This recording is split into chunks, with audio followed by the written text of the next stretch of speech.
नमस्कार, स्वागत है आपका टीवी 22 न्यूज में और मैं हूं आपके साथ शालिनी। आइए बढ़ते हैं आज की मुख्य खबर की ओर। ಇವತ್ತು ಕರ್ನಾಟಕ ಸರ್ಕಾರ ಹಾಗೂ ಕರ್ನಾಟಕ ಪೊಲೀಸಿನ ಹೊಸ ಕಾರ್ಯಕ್ರಮದ ಬಗ್ಗೆ ಹೇಳೋಕ್ಕೆ ಈ ಒಂದು ಪತ್ರಿಕಾಗೋಷ್ಠಿಯನ್ನು ಇಟ್ಟಿದ್ದೀವಿ. ಈ ಒಂದು ಕಾರ್ಯಕ್ರಮ ರಾಜ್ಯದ ಎಲ್ಲ ಜಿಲ್ಲೆಗಳಲ್ಲಿ ಹಾಗೂ ಎಲ್ಲ ಕಮಿಷನರೇಟ್ ವ್ಯಾಪ್ತಿಯಲ್ಲಿ ಇಂಥ ಕಾರ್ಯಕ್ರಮಗಳು ನಡೆಯಲಿದೆ. ಈ ಕಾರ್ಯಕ್ರಮ ಕರ್ನಾಟಕ ಸರ್ಕಾರ ರಾಜ್ಯವನ್ನು ಡ್ರಗ್ ಫ್ರೀ ಕರ್ನಾಟಕ ಅಂದರೆ ಮಾದಕ ವಸ್ತು ಮುಕ್ತ ರಾಜ್ಯವನ್ನು ಏನು ಘೋಷಣೆ ಮಾಡಿತು ಅದರ ಅಡಿಯಲ್ಲಿ ಈ ಕಾರ್ಯಕ್ರಮಗಳು ನಡೆಯಲಿದೆ. ತಮ್ಮೆಲ್ಲರಿಗೂ ಗೊತ್ತಿದೆ, ಈ ಮಾದಕ ವಸ್ತುಗಳ ಬಗ್ಗೆ, ಡ್ರಗ್ಸ್ಗಳ ಬಗ್ಗೆ ಈಗಾಗಲೇ ನಾವು ಭಾಳಷ್ಟು ಸೀರಿಯಸ್ ಆಗಿದ್ದೀವಿ. ಭಾಳ ಗಂಭೀರವಾಗಿ ಇದನ್ನು ತಗೊಂಡು ಈಗಾಗಲೇ ಪೊಲೀಸ್ ಇಲಾಖೆ ವತಿಯಿಂದ ಸಾಕಷ್ಟು ಕ್ರಮಗಳು ಆಗಿದೆ. ಅದರಲ್ಲಿ ವಿಶೇಷವಾಗಿ ಇದರ ಅಡಿಯಲ್ಲಿ ನಾವು ಅನೇಕ ಪ್ರಕರಣಗಳನ್ನು ರಾಜ್ಯಾದ್ಯಂತ ಹಾಗೂ ಬಿಜಾಪುರ ಜಿಲ್ಲೆಯಲ್ಲೂ ಕೂಡ ಸಾಕಷ್ಟು ಪ್ರಕರಣಗಳನ್ನು ನಾವು ದಾಖಲು ಮಾಡಿದ್ದೀವಿ. ಆ ಪ್ರಕರಣಗಳು ನಾವು ಯಾರು ಪೆಡ್ಲರ್ಸ್ ಇದ್ದಾರೆ, ಅಂದರೆ ಯಾರು ಡ್ರಗ್ಸ್ ಮಾರಾಟ ಮಾಡ್ತಾರೆ ಅಂಥವ್ರ ಮೇಲೆ ಕೇಸ್ ಮಾಡಿದ್ದೀವಿ, ಯಾರು ಕನ್ಸ್ಯೂಮ್ ಮಾಡ್ತಾರೆ ಅಂಥವ್ರ ಮೇಲೆ ಕೇಸ್ ಮಾಡಿದ್ದೀವಿ, ಯಾರು ತಮ್ಮ ಹೊಲದಲ್ಲಿ ಗಾಂಜಾನ ಬೆಳೆಸ್ತಾರೆ ಅಂಥವ್ರ ಮೇಲೆ ಕೇಸ್ ಮಾಡಿದ್ದೀವಿ, ಮತ್ತು ಸಾಕಷ್ಟು ಪ್ರಮಾಣದಲ್ಲಿ ಗಾಂಜಾನ ಕೂಡ ನಾವು ಜಪ್ತು ಮಾಡಿದ್ದೀವಿ. ಅದು ವಿವರಗಳನ್ನು ನಾನು ಆಮೇಲೆ ಹೇಳ್ತೀನಿ. ಒಂದು ಕಡೆ ಎನ್ಫೋರ್ಸ್ಮೆಂಟ್ ಮಾಡ್ತಾಯಿದ್ದೀವಿ, ಇನ್ನೊಂದು ಕಡೆ ಸಾಕಷ್ಟು ಅವೇರ್ನೆಸ್ ಪ್ರೋಗ್ರಾಮ್ಸು ಕೂಡ ನಾವು ಎಲ್ಲ ಕಡೆ ಮಾಡಿದ್ದೀವಿ. ತಮ್ಮೆಲ್ಲರಿಗೂ ಗೊತ್ತಿದೆ, ಅನೇಕ ಶಾಲಾ ಕಾಲೇಜ್ಗಳಲ್ಲಿ ಅವೇರ್ನೆಸ್ ಪ್ರೋಗ್ರಾಮ್ ಮಾಡಿದ್ದೀವಿ. ಬೇರೆ ಬೇರೆ ಕಡೆ ಹೋಗಿ ಕೂಡ ನಾವು ಅವೇರ್ನೆಸ್ ಪ್ರೋಗ್ರಾಮನ್ನು ರಾಜ್ಯಾದ್ಯಂತ ನಾವು ಮಾಡಿದ್ದೀವಿ. ಸೊ ಇದನ್ನು ಮೇನ್ಲಿ ಈ ನಾವು ಕೇಸಸ್ ಹಾಕೋದು, ಅವೇರ್ನೆಸ್ ಮಾಡೋದು, ಈ ಡ್ರಗ್ಸಿಗೆ ಏನು ಡಿಮ್ಯಾಂಡ್ ಇದೆ ಮತ್ತು ಸಪ್ಲೈ ಏನಾಗುತ್ತೆ ಅದನ್ನು ಕಡಿವಾಣ ಹಾಕೋಕ್ಕೆ, ಏನು ಪೆಡ್ಲರ್ಸ್ನ ಹಿಡಿದು ಈ ಸಪ್ಲೈಯನ್ನು ನಿಯಂತ್ರಣ ಮಾಡೋದು, ಅವೇರ್ನೆಸ್ ಪ್ರೋಗ್ರಾಮ್ಸನ್ನು ಮಾಡಿ ಏನು ಡಿಮ್ಯಾಂಡ್ ಇದೆ ಸಾರ್ವಜನಿಕರಿಂದ, ವಿಶೇಷವಾಗಿ ವಿದ್ಯಾರ್ಥಿನಿಂದ ಏನು ಡಿಮ್ಯಾಂಡ್ ಇದೆ ಅದನ್ನು ಕಂಟ್ರೋಲ್ ಮಾಡೋದು. ಸೊ ಈ ರೀತಿ ಸಪ್ಲೈ ಮತ್ತು ಡಿಮ್ಯಾಂಡನ್ನು ಕಂಟ್ರೋಲ್ ಮಾಡೋಕ್ಕೆ ನಾವು ಈಗಾಗಲೇ ಅನೇಕ ಕಾರ್ಯಕ್ರಮ ನಾವು ರೂಪಿಸಿದ್ದೀವಿ. ಇದನ್ನು ಇನ್ನೂ ಹೆಚ್ಚಿಗೆ ಕಾರ್ಯರೂಪಕ್ಕೆ ತರೋಕ್ಕೆ, ಇನ್ನೂ ಹೆಚ್ಚಿನ ಪರಿಣಾಮಕಾರಿಯಾಗಿ ಈ ಫೈಟ್ ಅಗೇನ್ಸ್ಟ್ ಡ್ರಗ್ಸ್ ಏನಿದೆ ಇದನ್ನು ಇನ್ನೂ ಹೆಚ್ಚಿಗೆ ಒಂದು ಪರಿಣಾಮಕಾರಿಯಾಗಿ ಆಗೋಕ್ಕೆ ಮತ್ತು ಅದಕ್ಕೆ ರಿಸಲ್ಟ್ ಇನ್ನೂ ಜಾಸ್ತಿ ಆಗೋ ಒಂದು ನಿಟ್ಟಿನಲ್ಲಿ ಕರ್ನಾಟಕ ಸರ್ಕಾರ ನಮ್ಮ ಮಾನ್ಯ ಮುಖ್ಯಮಂತ್ರಿ ಹಾಗೂ ಗೃಹ ಸಚಿವರ ನೇತೃತ್ವದಲ್ಲಿ 2 ಕಾರ್ಯಕ್ರಮವನ್ನು ನಾವು ರೂಪಿಸಿದ್ದೀವಿ. ಒಂದು ಆಪರೇಷನ್ ರೈಸ್ RISE ಮತ್ತು ಇನ್ನೊಂದು ಬೇಡ ಬ್ರೋ ಅಂತ ಉಪಕ್ರಮಗಳನ್ನು ನಾವು ಪ್ರಾರಂಭ ಮಾಡ್ತಾಯಿದ್ವಿ ಇಡೀ ರಾಜ್ಯಾದ್ಯಂತ. ಈ ಆಪರೇಷನ್ ರೈಸ್ RISE ಇದರ ಅರ್ಥ, ಒಂದು R ಅಂದರೆ ರೆಫ್ಯೂಸ್ ಅಂದರೆ ನಿರಾಕರಣೆ.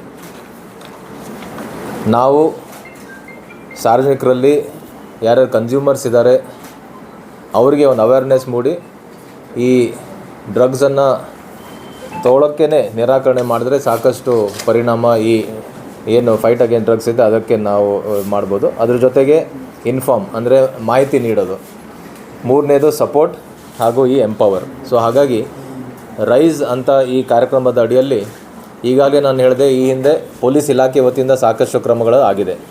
ಆದರೆ ಈಗ ಈ ರೈಸ್ ಏನು ನಾವು ಹೊಸ ಕಾರ್ಯಕ್ರಮ ಮಾಡ್ತಾಯಿದ್ವಿ ಅದರಲ್ಲಿ ಬರೀ ಪೊಲೀಸ್ ಇಲಾಖೆ ಅಲ್ಲದೆ ಸರ್ಕಾರದ ಇನ್ನೂ ಬೇರೆ ಬೇರೆ ಇಲಾಖೆಯವರು ಕೂಡ ನಮ್ಮ ಜೊತೆ ಕೈ ಜೋಡಿಸ್ತಾರೆ.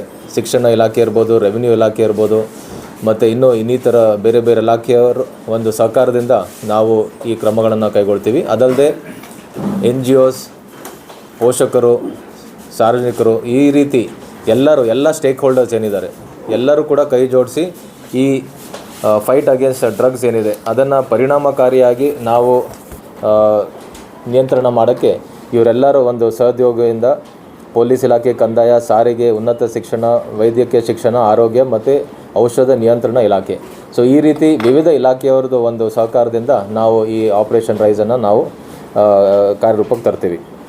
ಅದಲ್ಲದೆ ಈಗಾಗಲೇ ಕರ್ನಾಟಕ ಸರ್ಕಾರ ಕೆಲವೊಂದು ಮಹತ್ವದ ಹೆಜ್ಜೆಗಳು ಹಾಗೂ ನಿರ್ಧಾರಗಳನ್ನು ಕೂಡ ತಗೊಂಡಿದೆ. ಒಂದು ಅದರಲ್ಲಿ ANTF ಅಂದರೆ ಆ್ಯಂಟಿ ನಾರ್ಕೋಟಿಕ್ಸ್ ಟಾಸ್ಕ್ ಫೋರ್ಸ್, ಇದನ್ನು ಸ್ಥಾಪನೆ ಈಗಾಗಲೇ ಮಾಡಲಾಗಿದೆ.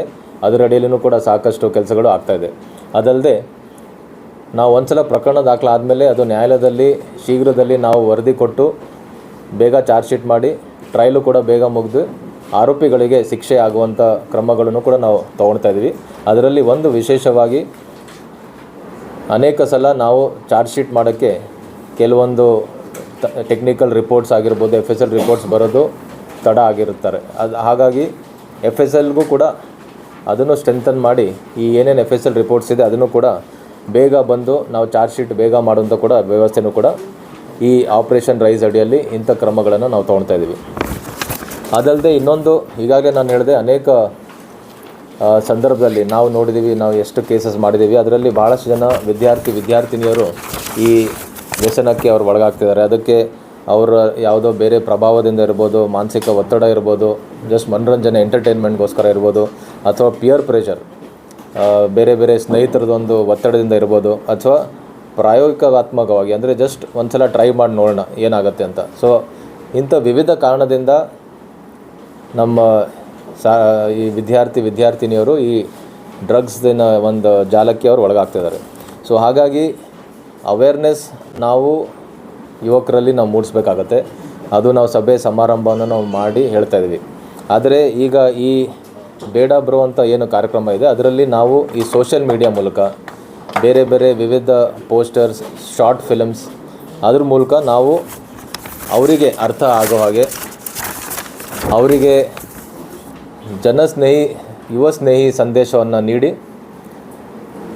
ಈ ಡ್ರಗ್ಸಿನ ಏನು ತೊಗೊಂಡ್ರೆ ಏನು ದುಷ್ಪರಿಣಾಮ ಇದೆ, ಆರೋಗ್ಯದ ಮೇಲೆ, ದೈಹಿಕ ಆರೋಗ್ಯದ ಮೇಲೆ, ಮೆಂಟಲ್ ಸ್ಟೇಟಸ್ ಮೇಲೆ ಏನೇನು ಎಫೆಕ್ಟ್ ಆಗುತ್ತೆ ಅದ್ರ ಬಗ್ಗೆ ನಾವು ಇಂಥ ಶಾರ್ಟ್ ವೀಡಿಯೋಸ್ ಸೋಷಿಯಲ್ ಮೀಡಿಯಾ ಮುಖಾಂತರ ಅವರಿಗೆ ನಾವು ಕೊಡ್ತಾಯಿದ್ದೀವಿ. ಮತ್ತು ಈ ವಿಡಿಯೋಸಿಂದ ಅವರು ತಮ್ಮ ಇಂಥ ಚಟುವಟಿಕೆಗಳಿಗೆ ಇಂಥ ಡ್ರಗ್ಸಿಗೆ ಒಳಗಾಗದೆ ಅವ್ರು ಬೇರೆ ಬೇರೆ ರೀತಿಯಿಂದ ಕ್ರೀಡೆಗಳಲ್ಲಿ, ಶಿಕ್ಷಣದಲ್ಲಿ, ಆರೋಗ್ಯಕರ ಆ್ಯಕ್ಟಿವಿಟೀಸಲ್ಲಿ ಅವ್ರು ಇನ್ವಾಲ್ವ್ ಆಗಿ ಅವರು ತಮ್ಮ ಜೀವನವನ್ನು ಸುಧಾರಿಸ್ಕೊಂಡು ಹೋಗೋ ನಿಟ್ಟಿನಲ್ಲಿ ಇಂಥ ಒಂದು ಕಾರ್ಯಕ್ರಮ ರೂಪಿಸಲಾಗಿದೆ. ಸೊ ಕೊನೆಯದಾಗಿ ಈ ಎರಡು ಪ್ರೋಗ್ರಾಮ್ಸ್ ಏನಿದೆ, ರೈಸ್ ಮತ್ತು ಈ ಬೇಡ ಬ್ರೋ ಕಾರ್ಯಕ್ರಮಗಳು, ಮೇಲಿ ನಮ್ಮ ಯುವ ಜನರನ್ನು ನಾವು ಮಾದಕ ವ್ಯಸನ ವಿರೋಧಿ ರಾಯಭಾರಿಗಳನ್ನಾಗಿ ಮಾಡಲು ಈ ಕಾರ್ಯಕ್ರಮಗಳನ್ನು ನಾವು ರೂಪಿಸಿದ್ದೀವಿ.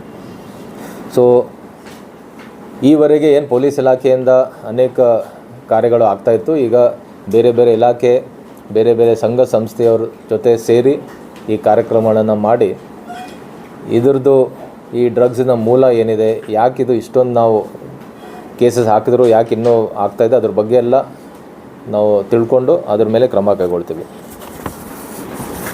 ಸಾಕಷ್ಟು NDPS ಅಡಿಯಲ್ಲಿ ಪೊಲೀಸ್ ಇಲಾಖೆ ಅನೇಕ ಕೇಸುಗಳನ್ನು ದಾಖಲು ಮಾಡಿದ್ದೀವಿ. ರಾಜ್ಯಾದ್ಯಂತ ಸಾಕಷ್ಟು ಪ್ರಮಾಣದಲ್ಲಿ ಡ್ರಗ್ಸ್ ಸೀಸ್ ಮಾಡಲಾಗಿದೆ. ಅದು ನಾವು ಪತ್ರಿಕಾ ಪ್ರಕಟಣದಲ್ಲಿ ನಾವು ನೀಡ್ತಾ ಇದ್ದೀವಿ. ಬಿಜಾಪುರ ಜಿಲ್ಲೆಯಲ್ಲಿ ಸಾಕಷ್ಟು ಪ್ರಕರಣಗಳು ದಾಖಲು ಮಾಡಿದ್ದಾರೆ. ನಿಮಗೆ ಗೊತ್ತಿದೆ, ನಮ್ಮ ಉತ್ತರ ವಿಭಾಗ ಬೆಳಗಾವಿ ರೇಂಜ್ ಏನಿದೆ ಅದಕ್ಕೆ 5 ಜಿಲ್ಲೆ ಬರುತ್ತೆ. ಬೆಳಗಾವಿ, ಬಿಜಾಪುರ, ಬಾಗಲಕೋಟ್, ಧಾರವಾಡ ಮತ್ತು ಗದಗ. ಸೊ ಈ 5 ಜಿಲ್ಲೆಗಳಲ್ಲಿ ಈ ಡ್ರಗ್ಸ್ ವಿರುದ್ಧ ಕಾರ್ಯಾಚರಣೆಯಲ್ಲಿ ಬಿಜಾಪುರ ಜಿಲ್ಲೆ ಪ್ರಥಮ ಸ್ಥಾನದಲ್ಲಿದೆ. ಎಲ್ಲ 5 ಜಿಲ್ಲೆಗಳನ್ನು ನಾವು ಹೋಲಿಸಿದೆ ಸಾಕಷ್ಟು ಪ್ರಕರಣಗಳು, ಸಾಕಷ್ಟು ಪ್ರಮಾಣದಲ್ಲಿ ಗಾಂಜಾ ಜಪ್ತಿ ಆಗಿರುವಂಥದ್ದು, ಸಾಕಷ್ಟು ಪ್ರಮಾಣದಲ್ಲಿ ಆರೋಪಿಗಳನ್ನು ದಸ್ತಗಿರಿ ಮಾಡಿರೋದು ಈ 5 ಜಿಲ್ಲೆಗಳಲ್ಲಿ ಬಿಜಾಪುರ ಜಿಲ್ಲೆನೇ ಪ್ರಥಮ ಸ್ಥಾನದಲ್ಲಿದೆ. ಈ ವರ್ಷ ಜೂನ್ 30ನೇ ತಾರೀಕುವರೆಗೆ ಈಗಾಗಲೇ 118 kg ಗಾಂಜಾವನ್ನು ಇಲ್ಲಿ ಸೀಸ್ ಮಾಡಿದ್ದಾರೆ. ಇದರ ಮೌಲ್ಯ ಸುಮಾರು 24 ಲಕ್ಷ ಆಗಿದೆ. ಈಗಾಗಲೇ 37 ಆರೋಪಿಗಳನ್ನು ದಸ್ತಗಿರಿ ಮಾಡಿದ್ದಾರೆ. ಅದರಲ್ಲಿ 20 ಜನ ಪೆಡ್ಲರ್ಸ್ ಇದ್ದಾರೆ ಮತ್ತು 17 ಜನ ಕನ್ಸ್ಯೂಮರ್ಸ್ ಇದ್ದಾರೆ. ಇನ್ನೊಂದು ಭಾಳ ಮುಖ್ಯವಾದಂಥ ವಿಷಯ, ಈವರೆಗೆ ನಾವು NDPS ಕಾಯ್ದೆ ಅಡಿಯಲ್ಲಿ ಡ್ರಗ್ಸ್ ಅಫೆಂಡರ್ಸ್ ಮೇಲೆ ಕೇಸ್ ಮಾಡ್ತಾಯಿದ್ವಿ. ಈ ಸಲ ಪ್ರಥಮ ಬಾರಿಗೆ ಈ ಜಿಲ್ಲೆಯಲ್ಲಿ ಪಿಟ್ NDPS ಅಡಿಯಲ್ಲಿ ಪ್ರಕರಣ ದಾಖಲಾಗಿದೆ. ಸೊ ತಮ್ಮೆಲ್ಲರಿಗೂ ಗೊತ್ತಿದೆ, ಈ ಗುಂಡಾ ಕಾಯ್ದೆ ತಮ್ಮೆಲ್ಲರಿಗೂ ಗೊತ್ತಿದೆ, ಯಾರ್ಯಾರು ಹ್ಯಾಬಿಚುವಲ್ ಅಫೆಂಡರ್ಸ್ ಇದ್ದಾರೆ, ರೌಡಿ ಶೀಟರ್ಸ್ ಇದ್ದಾರೆ, ಅಂಥವ್ರ ಮೇಲೆ ನಾವು ಪ್ರಿವೆಂಟಿವ್ ಆ್ಯಕ್ಷನ್ ಆಗಿ ಗುಂಡಾ ಕಾಯ್ದೆ ಅಡಿಯಲ್ಲಿ ಬಂಧಿಸಿದರೆ ಅವರಿಗೆ ನಾವು 1 ವರ್ಷ ಮಟ್ಟಿಗೆ ಕಾರಾಗೃಹದಲ್ಲಿ ನಾವು ಇಡ್ಬೋದು, ಬಂಧನದಲ್ಲಿ. ಅದೇ ರೀತಿ ಈ ಡ್ರಗ್ ಅಫೆಂಡರ್ಸಿಗೆ ಪಿಟ್ NDPS ಅಂತ ಒಂದು ವಿಶೇಷ ಕಾಯ್ದೆ ಇದೆ. ಇದನ್ನು ಕೂಡ ಪ್ರಿವೆಂಟಿವ್ ಡಿಟೆನ್ಷನ್ ಕಾನೂನಿದೆ. ಇದರ ಅಡಿಯಲ್ಲಿ ಯಾರ್ಯಾರು ಹ್ಯಾಬಿಚುವಲ್ ಡ್ರಗ್ ಅಫೆಂಡರ್ಸ್ ಇದ್ದಾರೆ, ಯಾರ ಮೇಲೆ 3, 4, 5 ಪ್ರಕರಣಗಳು ದಾಖಲಾಗಿದೆ, ಸಾಕಷ್ಟು ಪ್ರಕರಣಗಳು ದಾಖಲಾದರೂ ಕೂಡ ಅವರು ತಮ್ಮ ಚಟುವಟಿಕೆಯನ್ನು ನಿಲ್ಲಿಸದೆ ಅದೇ ರೀತಿ ಇನ್ನೂ ಪೆಡ್ಲಿಂಗ್ ಮಾಡ್ತಾಯಿದ್ದಾರೆ. ಅಂಥವ್ರನ್ನ ಐಡೆಂಟಿಫೈ ಮಾಡಿ ಈಗಾಗಲೇ ಇಬ್ಬರು ಆರೋಪಿತರ ವಿರುದ್ಧ ಪಿಟ್ NDPS ಕಾಯ್ದೆ ಅಡಿಯಲ್ಲಿ ಬಿಜಾಪುರ ಜಿಲ್ಲೆಯಿಂದ ಪ್ರಕರಣ ದಾಖಲಾಗಿದೆ. ಇದನ್ನು ಕೂಡ ಒಂದು ಹೊಸ ಪ್ರಯೋಜನ ಇಲ್ಲಿ ಜಿಲ್ಲೆಯಲ್ಲಾಗಿದೆ. ಸೊ ಹಾಗಾಗಿ ಈ 2 ಪ್ರಕರಣ ಜೊತೆಗೆ ಇನ್ನೂ ಯಾರ್ಯಾರು ಇಂಥ ಹ್ಯಾಬಿಚುವಲ್ ಡ್ರಗ್ ಅಫೆಂಡರ್ಸ್ ಇದ್ದಾರೆ ಅವ್ರಿಗೂ ಕೂಡ ಐಡೆಂಟಿಫೈ ಮಾಡಿ ಅವ್ರ ಮೇಲೂ ಕೂಡ NDPS ಕಾಯ್ದೆ ಆಗಿರ್ಬೋದು ಅಥವಾ ಪಿಟ್ NDPS ಕಾಯ್ದೆ ಅಡಿಯಲ್ಲಿ ಪ್ರಕರಣ ಕೂಡ ದಾಖಲು ಮಾಡಿರ್ತೀವಿ. ಸೊ ಒಟ್ಟಾರೆ ಈ ಡ್ರಗ್ಸಿನ ಹೋರಾಟ ಏನಿದೆ ಅದು ನಿರಂತರವಾಗಿ ನಾವು ಪೊಲೀಸ್ ವತಿಯಿಂದ ನಾವು ಮಾಡ್ತಾಯಿದ್ವಿ. ಈಗ ಈ ಆಪರೇಷನ್ ರೈಸ್ ಈಗಾಗಲೇ ನಾನು ಹೇಳಿದ್ದೀನಿ, ಇದು ಎಲ್ಲ ಜಿಲ್ಲೆಗಳಲ್ಲಿ 3 ಹಂತದಲ್ಲಿ ನಾವು ಮಾಡ್ತೀವಿ. ಮೊದಲನೇ ಹಂತದಲ್ಲಿ ಜಿಲ್ಲಾ ಮಟ್ಟದಲ್ಲಿ ನಾವು ಇದ್ರ ಬಗ್ಗೆ ಹೇಳಿ ಒಂದು ಕಾಲೇಜಲ್ಲಿ ಒಂದು ಕಾರ್ಯಕ್ರಮವನ್ನು ಮಾಡ್ತೀವಿ. ಇವತ್ತು ಇದಾದಮೇಲೆ ಒಂದು ಕಾಲೇಜಲ್ಲಿ ಕಾರ್ಯಕ್ರಮ ಇದೆ. ಅದಾದಮೇಲೆ 2ನೇ ಹಂತದಲ್ಲಿ ಎಲ್ಲ ಠಾಣಾ ಮಟ್ಟದಲ್ಲಿ ಇದೇ ರೀತಿ ಕಾರ್ಯಕ್ರಮಗಳು ಮತ್ತು ಶಾಲಾ ಕಾಲೇಜುಗಳಲ್ಲಿ ಅರಿವು ಕಾರ್ಯಕ್ರಮಗಳನ್ನು ಮಾಡ್ತೀವಿ. 3ನೇ ಹಂತದಲ್ಲಿ ತಾಲೂಕಾ ಮಟ್ಟದಲ್ಲಿ ಒಂದು ಕಾರ್ಯಕ್ರಮನ ಮಾಡಿ ಅಲ್ಲಿ ಸ್ಥಳೀಯ ಶಾಸಕರಾಗಲಿ ಅಥವಾ ಜಿಲ್ಲಾ ಮಂತ್ರಿಯವರಿಗೆ ಆಹ್ವಾನ ನೀಡಿ ಅವ್ರ ಜೊತೆಗೆ ನಾವು ಕಾರ್ಯಕ್ರಮ ಮಾಡ್ತೀವಿ. ಸೊ ಒಟ್ಟಾರೆ ಈ ಆಪರೇಷನ್ ರೈಸ್ ಅಡಿಯಲ್ಲಿ 3 ಹಂತದ ಕಾರ್ಯಕ್ರಮವನ್ನು ಇಡೀ ತಿಂಗಳು ಎಲ್ಲ ಜಿಲ್ಲೆಗಳಲ್ಲಿ ನಡೆಯಲಿದೆ. ಸೊ ಅಂತಿಮವಾಗಿ ಈ ಡ್ರಗ್ಸಿನ ಸಮಸ್ಯೆ ಏನಿದೆ ಮತ್ತು ಕರ್ನಾಟಕವನ್ನು ಡ್ರಗ್ಸ್ ಫ್ರೀ ಕರ್ನಾಟಕ ಮಾಡುವ ನಿಟ್ಟಿನಲ್ಲಿ ಪೊಲೀಸ್ ಇಲಾಖೆ ಹಾಗೂ ಕರ್ನಾಟಕ ಸರ್ಕಾರ ಎಲ್ಲ ರೀತಿಯಾದಂಥ ಕ್ರಮ ಕೈಗೊಳ್ತಾ ಇದ್ದೀವಿ. ಆದರೆ ಇದು ಸಂಪೂರ್ಣವಾಗಿ ನಿಲ್ಲಿಸಬೇಕಾದ್ರೆ ಸಾರ್ವಜನಿಕರು, ಬೇರೆ ಬೇರೆ ಸಂಘ ಸಂಸ್ಥೆಯವರು, ಮಾಧ್ಯಮದವರು ನಮ್ಮ ಜೊತೆ ಕೈ ಜೋಡಿಸಿ ನಮ್ಮ ಈ ಹೋರಾಟದಲ್ಲಿ ಕೈ ಜೋಡಿಸ್ಬೇಕಂತ ವಿನಂತಿ. ಸಾಮಾನ್ಯವಾಗಿ ಇಂಟರ್ಸ್ಟೇಟ್ ಸಮಸ್ಯೆನೂ ಆಗಿದೆ. ಇದು ಬರೀ ಕರ್ನಾಟಕದಲ್ಲಿ ಬೆಳೀತಾರೆ, ಕರ್ನಾಟಕ ಸಿಗ್ತಿದ್ದಾರೆ. ಈಗ ಲಾಸ್ಟ್ ಟೈಮ್ ಮಹಾರಾಷ್ಟ್ರದ ಪೊಲೀಸ್ದವರು ಬಂದು ಮೈಸೂರಲ್ಲಿ ರೇಡ್ ಮಾಡಿದ್ರು. ಏನಂದರೆ ಕನೆಕ್ಷನ್ ಮಹಾರಾಷ್ಟ್ರವರೆಗೆ ಇದೆ. ಸೊ ಈ ಕಂಟ್ರೋಲ್ ಮಾಡೋಕ್ಕೆ ದಟ್ ಇಸ್ ಮೋರ್ ಇಂಪಾರ್ಟೆಂಟ್. ಯಾಕಂದರೆ ಲೋಕಲ್ ಅಷ್ಟೇ ಅವೇರ್ನೆಸ್. ಡೆಫಿನೆಟ್ಲಿ ನಾನು ಎಲ್ಲೂ ಇದು ಲೋಕಲ್ ಪ್ರಾಬ್ಲಮ್ ಇದೆ ಅಂತ ನಾನು ಎಲ್ಲೂ ಹೇಳಿಲ್ಲ. ಡೆಫಿನೆಟ್ಲಿ ನಮಗೂ ಮಾಹಿತಿ ಇದೆ. ಆಲ್ರೆಡಿ ನಮ್ಮ ರೇಂಜಿನ 5 ಜಿಲ್ಲೆಯಲ್ಲಿ ಕೆಲವು ಜಿಲ್ಲೆಗಳು ಈಗಾಗಲೇ ಬೇರೆ ರಾಜ್ಯಕ್ಕೆ ಹೋಗಿ ಸೀಸ್ ಮಾಡ್ಕೊಂಡು ಬಂದಿದ್ದಾರೆ. ಮತ್ತು ಕೆಲವು ಪ್ರಮುಖ ಪೆಡ್ಲರ್ಸ್ ಏನು ಬಿಜಾಪುರ ಆಗಿರ್ಬೋದು, ಬೆಳಗಾಂ, ಗದಗ ಈ ರೀತಿ ಬೇರೆ ರಾಜ್ಯದವರು ಸಪ್ಲೈ ಮಾಡ್ತಿದ್ದಾರೆ ಅಂತ ಈಗಾಗಲೇ ಮಾಹಿತಿ ಇದೆ. ಅವ್ರ ಬಗ್ಗೆ ನಾವು ಈಗಾಗಲೇ ಹೆಚ್ಚಿನ ಮಾಹಿತಿಯನ್ನು ಕಲೆ ಹಾಕ್ತಾ ಇದ್ದೀವಿ. ಸರ್, ಈಗ ಮಾದಕ ದ್ರವ್ಯ ವಿಚಾರವಾಗಿ ಕಂಟ್ರೋಲ್ ಮಾಡೋದು ಬರೀ ಪೊಲೀಸ್ ಇಲಾಖೆ ಕೆಲಸ. ಅಬಕಾರಿ ಇಲಾಖೆ ಅಧಿಕಾರಿಗಳು ಏನು ಮಾಡ್ತಾರೆ? ನಾವು 2 ವರ್ಷದಿಂದ ನೋಡ್ತಾ ಇದ್ದೀವಿ. ಅಬಕಾರಿ ಇಲಾಖೆಯಿಂದ ಯಾವುದೇ ಒಂದು ಯಾರು ಕೇಳ್ತಿದ್ದಾರೆ ಪ್ರಶ್ನೆ? ಎಲ್ಲಿದ್ದಾರೆ? ಓಕೆ, ಹಾಂ, ಹೇಳಿ. ಅಬಕಾರಿ ಇಲಾಖೆ ಮಲ್ಕೊಂಡಿದೆ ನೋಡಿ, ನಾನು ನಮ್ಮ ಪೊಲೀಸ್ ಇಲಾಖೆ ಬಗ್ಗೆ ಹೇಳ್ಬೋದು. ಈಗಾಗಲೇ ಹೇಳಿದ್ದೀನಿ, ಸಾಕಷ್ಟು ಕೇಸ್ಗಳನ್ನು ನಾವು ಮಾಡಿದ್ದೀವಿ. ಅದ್ರ ಜೊತೆಗೆ ಈ ಆಪರೇಷನ್ ರೈಸ್ ಅಡಿಯಲ್ಲಿ ಈಗಾಗಲೇ ನಾನು ಭಾಳ ಡಿಟೇಲಾಗಿ ಹೇಳಿದ್ದೀನಿ. ಬೇರೆ ಬೇರೆ ಇಲಾಖೆಯವ್ರ ಜೊತೆನೂ ಕೂಡ ನಾವು ಸೇರಿ ಅವ್ರದ್ದು ಒಂದು ಸಹಕಾರ ತಗೊಂಡು ಈ ಹೋರಾಟದಲ್ಲಿ ಎಲ್ಲರಿಗೂ ಕೂಡ ನಾವು ಅವ್ರದ್ದು ಅಸಿಸ್ಟೆನ್ಸ್ ಕೂಡ ತೊಗೊಳ್ತೀವಿ. ಈಗ ಪ್ರಮುಖವಾಗಿ ಡ್ರಗ್ ಅಡಿಕ್ಟ್ ಆಗಿರ್ತಕ್ಕಂಥ ಮೆಡಿಕಲ್ ಸ್ಟೋರ್ಗಳಲ್ಲಿ ಕೋರೆಕ್ಸ್ನಂಥ ಔಷಧಿಗಳನ್ನು ಮತ್ತು ಮಾತ್ರೆಗಳನ್ನು ತೆಗೆದುಕೊಂಡು ಅದಕ್ಕೋಸ್ಕರವಾಗಿ ಸೇವಿಸಿ ಕೆಡ್ತಾ ಇದ್ದಾರೆ. ಮತ್ತು ಮೆಡಿಕಲ್ ಸ್ಟೋರ್ಗಳಿಗೆ ಕಟ್ಟುನಿಟ್ಟಿನ ಆದೇಶ ಅದು ನಮ್ಮಿಂದನೂ ಈಗಾಗಲೇ ಇದ್ರ ಬಗ್ಗೆ ಎಲ್ಲ ನಮ್ಮ ಆಫೀಸಲ್ಲಿ ತಿಳಿಸಿದ್ದೀವಿ. ಅದ್ರ ಜೊತೆಗೆ ಡ್ರಗ್ ಕಂಟ್ರೋಲ್ ಡಿಪಾರ್ಟ್ಮೆಂಟ್ ಈಗಾಗಲೇ ಹೇಳಿದೆ ನಾನು, ಡ್ರಗ್ ಕಂಟ್ರೋಲ್ ಡಿಪಾರ್ಟ್ಮೆಂಟು ಕೂಡ ಈ ನಮ್ಮ ಆಪರೇಷನ್ ರೈಸ್ ಅಡಿಯಲ್ಲಿ ಅವ್ರಿಗೂ ಕೂಡ ಪಾತ್ರ ಇದೆ. ಸೊ ಅವ್ರ ಜೊತೆನೂ ಈಗ ಮುಂಬರುವ ದಿನಗಳಲ್ಲಿ ಅವ್ರ ಜೊತೆನೂ ಮೀಟಿಂಗನ್ನು ಮಾಡಿ ಓವರ್ ದ ಕೌಂಟರ್ ಏನೇನು ಈ ರೀತಿ ಸೇಲ್ ಆಗ್ತಾಯಿದೆ ಅದನ್ನು ಕೂಡ ಕಂಟ್ರೋಲ್ ಮಾಡೋಕ್ಕೆ ಕ್ರಮ ಕೈಗೊಳ್ತೀವಿ. ಒಂದು ಆರೋಪ ಪರ್ಸನಲಿ ಒಂದು ಟ್ರಾಫಿಕ್ ಕ್ಯಾಂಪ್ನಲ್ಲಿ ಹೋದಾಗ I met a person from Uttar Pradesh but working in Bengaluru. ಅವ್ರು ಹೇಳೋದು ಬೆಂಗಳೂರಲ್ಲಿ ಟ್ರಾಫಿಕ್ ಕಾನ್ಸ್ಟೇಬಲ್ ಕಡೆಯಿಂದ ನಮ್ಗೆ ಆರಾಮಾಗಿ ಸಿಗ್ತಿತ್ತು drugs. They know the traffic constable. He personally was purchasing from them. I heard that. He told me personally. I have no evidence to prove that. But he said, Bangalore traffic constable, there are particular traffic constables. Over at the particular time al hodre, you will get drugs and that. I mean, this is told by the person who consumes it. So I have no evidence to prove it. So serious allegation. I will bring ಅದು concerned officer ಗಮನಕ್ಕೆ ತರ್ತೀವಿ. ಈಗ I can talk about Bijapur and ನಮ್ಮ 5 ranges 5 districts. But definitely ನೀವು ಹೇಳೋದು ಕೂಡ the concerned officer ಗಮನಕ್ಕೆ ನಾವು ತೊಗೊಂಡು ಬರ್ತೀವಿ. ಒಂದೊಂದು ಸಲಹೆ ಯಾವ್ದು ಏನಂದ್ರೆ ಸೋಷಿಯಲ್ ಮೀಡಿಯಾ ಥ್ರೂ ನಾವು ಅವೇರ್ನೆಸ್ ಮಾಡ್ತಾ ಇದ್ದೀವಿ.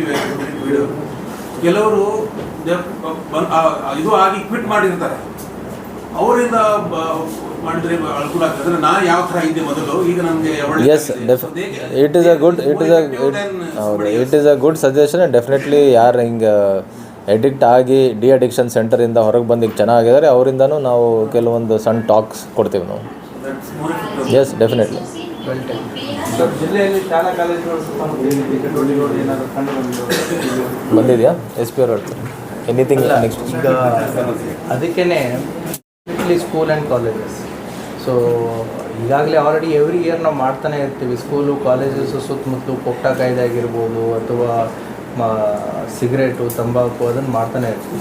ಸೊ ಈ ವರ್ಷವೂ ಕೂಡ ನಾವು NDPS ಅಡಿಯಲ್ಲಿ ಪ್ರತಿಯೊಂದು school, high school, PUC, then degree, so we are targeting those institutions. ಮೊದಲನೇ ಹಂತದಲ್ಲಿ ನಾವು ಇವತ್ತು ಒಂದು ರೀತಿ ಇದನ್ನು ಕಾರ್ಯಾರಂಭ ಇವತ್ತಿನ ಕಾರ್ಯಕ್ರಮ.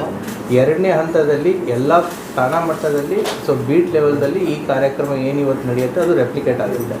ಸೊ ಮೂರನೇ ಹಂತದಲ್ಲಿ ಸರ್ ಹೇಳಿದಾಗೆ ಅದು ಶಾಸಕರು ಮತ್ತು ಸಚಿವರ ನೇತೃತ್ವದಲ್ಲಿ ಮೂರನೇ ಹಂತ ತಾಲೂಕಾ ಮಟ್ಟದಲ್ಲಿ ಅದನ್ನು ನಡೆಯುತ್ತೆ. So that is how we are trying.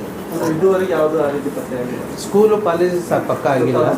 ನಮ್ಮ ಜಿಲ್ಲೆಯಲ್ಲಿ ಸೋಫಾರ್ ಸಿಕ್ಕಿರೋ ಪ್ರಕರಣಗಳಲ್ಲಿ ಸ್ಕೂಲು ಮತ್ತು ಕಾಲೇಜ್ ಅಕ್ಕಪಕ್ಕ ಆಗಲಿ ಅಥವಾ ಸ್ಟೂಡೆಂಟ್ಸಿಗಾಗಲಿ ಸಿಕ್ಕಿದ್ದು ಬಂದಿಲ್ಲ. It is a more of ಏನು ಅಂತಂತಂದರೆ, ಒಂದು ಅವರ ಹೊಲದಲ್ಲಿ ತೋಟದಲ್ಲಿ ಬೆಳೆದಿದ್ದು, ಎರಡನೇದ್ದು ಮಹಾರಾಷ್ಟ್ರ ಕಡೆಯಿಂದ ನಮಗೆ ಒಣ ಗಾಂಜಾ ಬಂದು ಇಲ್ಲಿಂದ ಸೆಕೆಂಡ್ ಲೈನ್ ಥರ್ಡ್ ಲೈನು ಮಾರೋರು ಸಿಕ್ಕಿದ್ದಾರೆ. ಯಾರೀಗ ನಾವು ನಾಂದೇಡ್ದಿಂದ ಲಾಸ್ಟ್ ಗೋಲ್ ಗುಂಬಜ್ದಲ್ಲಿ ನಾವು ಇಲ್ಲಿ ಒಬ್ಬನೇ ಹಿಡಿದಾಗ ದೆನ್ ಲಿಂಕ್ ಸಿಕ್ಕಿದ್ದು ಹೊರ್ತಿಯಿಂದ ಹಿಡ್ಕೊಂಡಾಗ ಲಿಂಕ್ ಸಿಕ್ಕಿದ್ದು Nanded. So that is of the chain link is there. So ಹಾಗಾಗಿ it is a chain link, we have to go for the peddlers. Target ಯುವಕರು ಮತ್ತು ವಿದ್ಯಾರ್ಥಿಗಳು ಆಗಿರೋದ್ರಿಂದ ಮೆಜಾರಿಟಿ ನಮ್ಮದು ಅದು ಏಜ್ ಗ್ರೂಪ್ ಕೆಟಗರೈಸೇಷನ್ ನೋಡಿದ್ರೂ ಕೂಡ ಮೆಜಾರಿಟಿ ನಮ್ಮಲ್ಲಿ ಕಂಡು ಬಂದಿರೋದು ಲೇಬರ್ ಕ್ಲಾಸ್. ಸೊ ಹಾಗಿದ್ದಾರೆ. ಸ್ಟೂಡೆಂಟ್ಸ್ಗೂ ಕೂಡ ನಾವು ಚೆಕ್ ಮಾಡ್ತಾಯಿದ್ದೀವಿ. ಈ ಒಂದು ನಿಮ್ಮ ಮೂಲಕ ಎಲ್ಲ ಸಾರ್ವಜನಿಕರಿಗೆ ಹೇಳಬೇಕಾಗಿದ್ದು, ನಾವು ನೋಡಿದ್ದೀವಿ ಸಾಕಷ್ಟು ಗ್ರಾಮದಲ್ಲಿ ಅವ್ರವ್ರ ತೋಟದಲ್ಲಿ ಕೆಲವರು ಗಾಂಜಾ ಬೆಳೆಸ್ತಾ ಇದ್ದಾರೆ. ಈಗ ಹೋದ ವರ್ಷನೇ ನೀವು ಸೀಸ್ ಮಾಡಿದ್ರಿ ಒಂದಿದ್ರೆ ಆಲ್ಮೋಸ್ಟ್ 338 kgs ಹೊಲದಲ್ಲಿ. ಸೊ ಈಗ ನಾವು ನಮ್ಮ ಬೀಟ್ ವ್ಯವಸ್ಥೆ ಇದೆ, ನಮ್ಮ ಬೀಟ್ ಸಿಬ್ಬಂದಿಗೆ ಹೇಳಿದ್ದೀವಿ ಆಯಾ ಹಳ್ಳಿಗೆ ಹೋದಾಗ ಇಂಥ ಮಾಹಿತಿ ಕಲೆ ಹಾಕೋಕ್ಕೆ.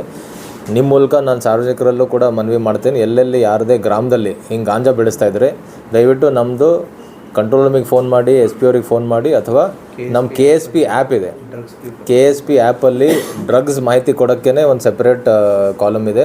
ಅದ್ರ ಬಗ್ಗೆ ನಾವು ಪ್ರತಿದಿನ ನೋಡ್ತೀವಿ KSP ಆ್ಯಪಲ್ಲಿ ಎಷ್ಟೆಷ್ಟು ಕಂಪ್ಲೇಂಟ್ಸ್ ಬಂದಿದೆ ಅಂತ. ಸೊ ಅದರಲ್ಲಿ ಈಗ ಏನಾದರೂ ಕಂಪ್ಲೇಂಟ್ ಬಂದರೆ ಕ್ವಿಕ್ಲಿ ನಾವು ಅದ್ರ ಮೇಲೆ ಆ್ಯಕ್ಷನ್ ತೊಗೊಳ್ತೀವಿ. ಸರ್, ವಾರ್ಡ್ ನಂಬರ್ 18ರಲ್ಲಿ ಬಿಂದಾಸ್ ಗಾಂಜಾ ಈಗಾದರೂ ಸೇಲ್ ಇದೆ ಸರ್. ಕಾಲೇಜ್ ಹುಡುಗರೆಲ್ಲ ಬಂದುಕೊಂಡಿರ್ತಾರೆ, ಅವರು ಪೊಲೀಸ್ ಅದಕ್ಕೆ ಇಷ್ಟು ಇಲ್ಲಿ ಇಲಾಖೆ ಯಾವುದು ಇವತ್ತೇ ನಿಮ್ಮ ಜೊತೆ ಪೊಲೀಸ್ ತಂಡ ಕಳಿಸ್ಕೊಡ್ತೀವಿ.